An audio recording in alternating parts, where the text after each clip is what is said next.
గిరిజన ప్రాంతం పంట దిగుబడి తక్కువే, మార్కెటింగ్ వ్యవస్థ అంతంత మాత్రమే. అందులోనూ దళారుల బెడద, మద్దతు ధర, తూకాల్లో మోసాలు, తేమ శాతం పేరుతో కొర్రీలే కాకుండా నాణ్యత లేదన్న సాకుతో తక్కువ ధరకే పంట కొనుగోలు చేస్తున్న పరిస్థితి. అలాగని ప్రభుత్వ కొనుగోలు కేంద్రాలకు వెళదామా అంటే రవాణా ఖర్చులు సహా అనేక సమస్యలు. పార్వతీపురం, మన్యం జిల్లాలో గిరిజన రైతులకు ఎదురవుతున్న కష్టాలివి. ఈ ఇబ్బందులే వారిని విలువ ఆధారిత ఉత్పత్తుల తయారీ దిశగా నడిపించాయి. కొందరు ఔత్సాహికులను ప్రాసెసింగ్ యూనిట్లు ఏకం చేయగా, మరికొందరిని రైతు ఉత్పత్తిదారు సంఘాలు సంఘటితం చేశాయి. వీటి ద్వారా పంట ఉత్పత్తులను స్వయంగా ప్రాసెసింగ్, మార్కెటింగ్ చేసుకుంటూ జీవనోపాధి పొందుతున్నారు. మరి వారు తయారు చేస్తున్న ఉత్పత్తులను ఎలా మార్కెటింగ్ చేసుకుంటున్నారు? ప్రాసెసింగ్ యూనిట్లు, రైతు ఉత్పత్తిదారు కేంద్రాలతో గిరిజన రైతులకు కలుగుతున్న ప్రయోజనాలేంటి?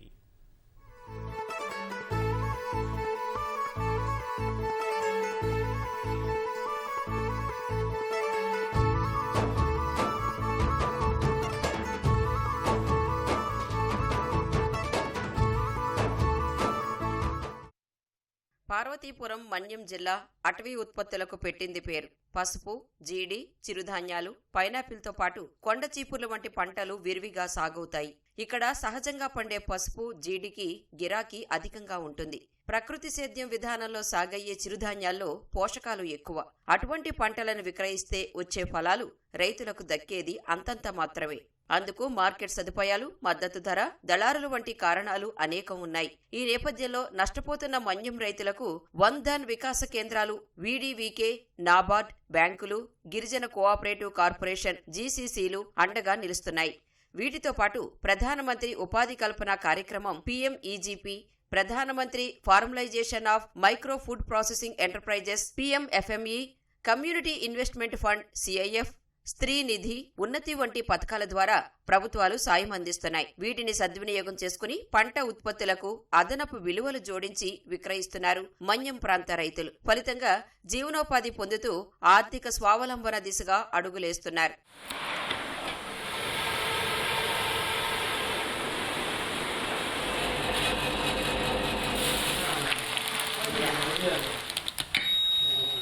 అధిక పోషకాలున్న తృణధాన్యాలతో చేసే ఆహార పదార్థాలకు గిరాకీ పెరుగుతోంది. ఈ విషయాన్ని గుర్తించి సొంత యూనిట్లు ఏర్పాటు చేసుకుని జీవనోపాధి పొందుతున్నారు ఈ గిరిజన మహిళలు. సీతంపేట మండలం పెదరామలో ఆర్ట్స్, వాసన్ సంస్థలు, నాబార్డు సహకారంతో 10 మంది మహిళలు బృందంగా ఏర్పడి చిరుధాన్యాలతో వివిధ ఆహార పదార్థాలు తయారు చేసి మార్కెటింగ్ చేస్తున్నారు. ఇందుకోసం భువనేశ్వర్లోని భారతీయ మిల్లెట్ పరిశోధనా కేంద్రంతో పాటు హైదరాబాద్ లో శిక్షణ పొందారు. అక్కడ నేర్చుకున్న అంశాల ఆధారంగా చిరుధాన్యాలతో ఆహార పదార్థాలు తయారు చేసి విక్రయిస్తున్నారు. రాగులు, కొర్రలు, జొన్నలతో తయారు చేసిన ఉత్పత్తులను విక్రయించి నెలకు 10 నుంచి 15 వేల దాకా ఆదాయం పొందుతున్నారు. మరో 10 మందికి ఉపాధి కల్పిస్తున్నారు. నేను ఇంతకు ముందు ఖాళీగా ఇంట్లో ఉండేదాన్ని, కూలి పనికి వెళ్ళి ఇంట్లో ఖాళీగా ఉండేదాన్ని.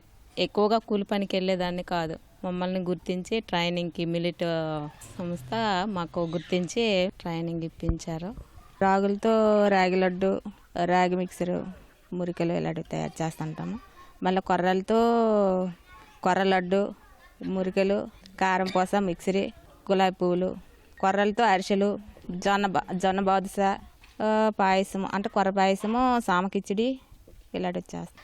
ఆర్డర్ వస్తే బయటికి కూడా పంపిస్తాము. హైదరాబాదు, తర్వాత వైజాగ్, తర్వాత శ్రీకాకుళం ఇలా పంపిస్తాం. పాచిపెంట మండలం కోనం బంద వలసకు చెందిన గిరిజన మహిళలు శ్రీ వెంకటేశ్వర వన్ ధన్ వికాస్ కేంద్రం ద్వారా సంఘటితమయ్యారు. వీడీవీకే స్కీమ్ ద్వారా కేంద్ర సర్కార్ నుంచి 2 లక్షల రూపాయల ఆర్థిక సహాయంతో పాటు ప్రత్యేక శిక్షణ పొందారు. తాము పండించిన పంటతో పాటు గ్రామంలోని ఇతర రైతుల నుంచి చిరుధాన్యాలు కొనుగోలు చేస్తున్నారు. వాటిని ప్రాసెసింగ్ చేసి విక్రయిస్తున్నారు. జంతికలు, కారం, బూందీ, వడియాలు వంటివి తయారు చేస్తూ స్వయంగా మార్కెటింగ్ చేస్తున్నారు. మొదట దళారులు, వ్యాపారులకు విక్రయించి నష్టపోయారు. దీంతో తామే స్వయంగా విక్రయించాలని నిర్ణయించుకుని చిరుధాన్యాల ప్రాసెసింగ్, ఆహార ఉత్పత్తుల తయారీ, ప్యాకింగ్ చేపట్టి నేరుగా అమ్ముతున్నారు. ప్రభుత్వ కార్యక్రమాల్లో స్టాల్స్ ఏర్పాటు చేసి విక్రయిస్తున్నారు. మాకు కేంద్ర ప్రభుత్వం ప్రవేశపెట్టిన వన్ ధన్ వికాస్ కేంద్రం ద్వారా 300 మంది సభ్యులు ఉన్నారు. 300 మంది సభ్యులు మేమందరం గిరిజనులమే.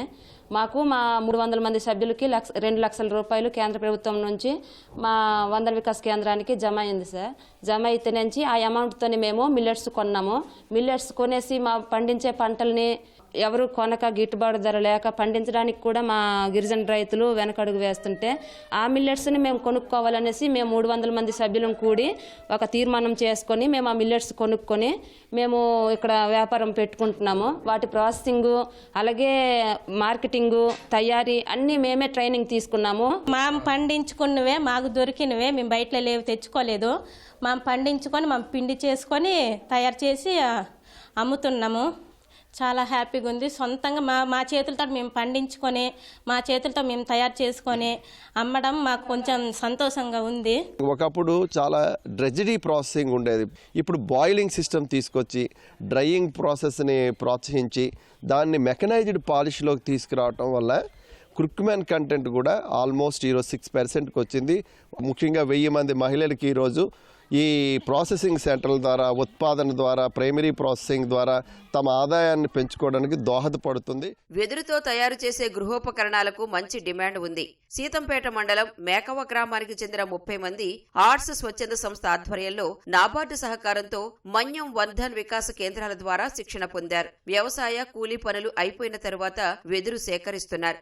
వాటితో స్టాండ్లు, స్టూల్స్, బ్యాగులు, కుర్చీలు, టేబుల్స్, సోఫాలు వంటివి తయారు చేస్తున్నారు. వాటిని మార్కెట్లు, ఎగ్జిబిషన్ల ద్వారా విక్రయిస్తూ నెలకు 15,000 వరకు ఆదాయం పొందుతున్నారు.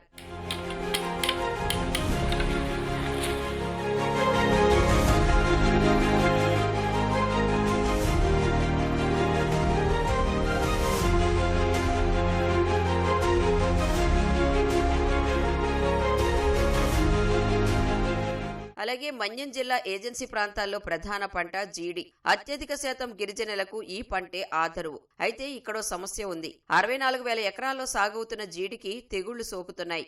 అందులోనూ చేతికొచ్చిన పంటకు గిట్టుబాటు ధర దక్కని పరిస్థితి. దీంతో అన్నదాతలకు నష్టాలే మిగులుతున్నాయి. ఈ పరిస్థితుల నుంచి జీడి రైతులను గట్టెక్కించేందుకు వర్ధన్ వికాస్ యోజన ద్వారా జిల్లా కేంద్రాల్లో జీడి ప్రాసెసింగ్ మెగా యూనిట్ ఏర్పాటు చేశారు. దీని ద్వారా రైతులకు ధర పరంగా ఊరట లభించడమే కాకుండా ప్రత్యక్షంగా పరోక్షంగా 100 మందికి పైగా జీవనోపాధి లభిస్తుంది.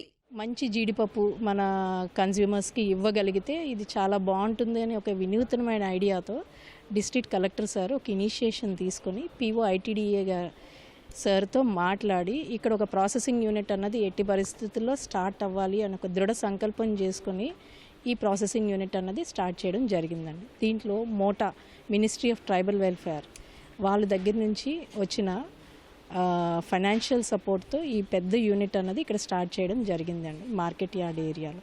ఇక్కడ మాకు జీడి ఫ్యాక్టరీలోనే VDVK సంస్థ ద్వారా ఏర్పాటు చేసిన వర్ధన్ భారత్ వికాస జీడిపప్పు తయారీ కేంద్రాన్ని ఏర్పాటు చేశారు. దీంట్లోనే మేము ఉపాధి పొందుతున్నాము. అదే పిక్క కొనుగోలు దళారుల దగ్గర నుంచి కాకుండా నేరుగా మేమే పిక్క కొనుగోలు చేసుకొని ఆ పిక్క ద్వారా మేము పప్పు తయారు చేసుకొని ఆ పప్పు అమ్మి దాంట్లో వచ్చిన లాభాన్ని పప్పు పిక్క కొనేటప్పుడు లాభాన్ని 2 మేము పొందుతున్నాము. ఇక సీతంపేట మండలంలో అన్నదాతలు ఏకమై మన్యం సహజ రైతు ఉత్పత్తిదారుల కంపెనీగా ఏర్పడ్డారు. 2017లో ప్రారంభమైన ఈ సంఘంలో 70 గ్రామాల నుంచి 1,507 మంది సభ్యులుగా ఉన్నారు. ఆర్ట్ స్వచ్ఛంద సంస్థ ప్రోద్బలం, నాబార్డ్ ఆర్థిక సహకారంతో గ్రామీణ మార్కెట్ను ఏర్పాటు చేసుకున్నారు. గిరిజన ప్రాంతాల్లో సాగయ్యే పంట ఉత్పత్తుల కొనుగోలు, అమ్మకాలు, ఇతర వ్యవహారాల కోసం 2 గోదాములు, ప్రాసెసింగ్ యంత్ర పరికరాలు వంటి మౌలిక వసతులు సమకూర్చుకున్నారు. రైతుల నుంచి కొనుగోలు చేసిన పంట ఉత్పత్తుల రవాణా కోసం వాహనాలు కొనుగోలు చేశారు. వీటి ద్వారా ఏడాదికి 3 కోట్ల రూపాయల విలువైన ఉత్పత్తులను మార్కెటింగ్ చేయగలుగుతున్నారు. ఆమ్దాస్ కృషి విజ్ఞాన కేంద్ర సహకారంతో పైనాపిల్ ఏదైతే ఉందో దానిలో ఏంటంటే పైనాపిల్ సంబంధించి జ్యూసు, జాము, పచ్చళ్ళు, క్యాండీస్ ఇటువంటివన్నీ కూడా చేయడం జరుగుతుంది. అలానే పెద్ద పనస ఏదైతే ఉందో చెట్టు పనస ద్వారా కూడా ఆ చిప్స్, తర్వాత పిక్కలతో పౌడరు ఇలాంటివన్నీ కూడా చేయడం జరుగుతుంది. సో నెక్స్ట్ మనం ఏంటంటే క్యాషియో ప్రాసెసింగ్ ద్వారా కూడా వాళ్ళకి ఏంటంటే క్యాషియో నట్స్ పిక్కలు తీయడం, దాని ద్వారా కూడా వస్తు విలువ ఆధారిత ఉత్పత్తులు, చెక్కీలు ఇలాంటివి కూడా ట్రైనింగ్ ఇచ్చి వాళ్ళకి రైతులకి ఏదైతే ఉందో అదనపు ఆదాయం వచ్చే విధంగా అలానే పండించిన పంటను గిట్టుబాటు ధర వచ్చి వాళ్ళు ఇంకా స్టోర్ చేసుకున్నది గోడౌన్లో ఏర్పాటు చేసి తద్వారా వాళ్ళకి మరింత ఆర్థిక పరిపుష్టిని ఇవ్వాలనే ఉద్దేశంతో మా FPO వాళ్ళు పనిచేయడం అనేది జరుగుతుంది. సహజ పంట ఉత్పత్తులకు నెలవైన మన్యంలో కుటీర పరిశ్రమల ద్వారా వివిధ రకాల పిండి వంటలు తయారీ, ప్రాసెసింగ్ యూనిట్లు, రైతు ఉత్పత్తిదారుల సంఘాల ఏర్పాటుకు ప్రభుత్వ పథకాలు అండగా నిలుస్తున్నాయి.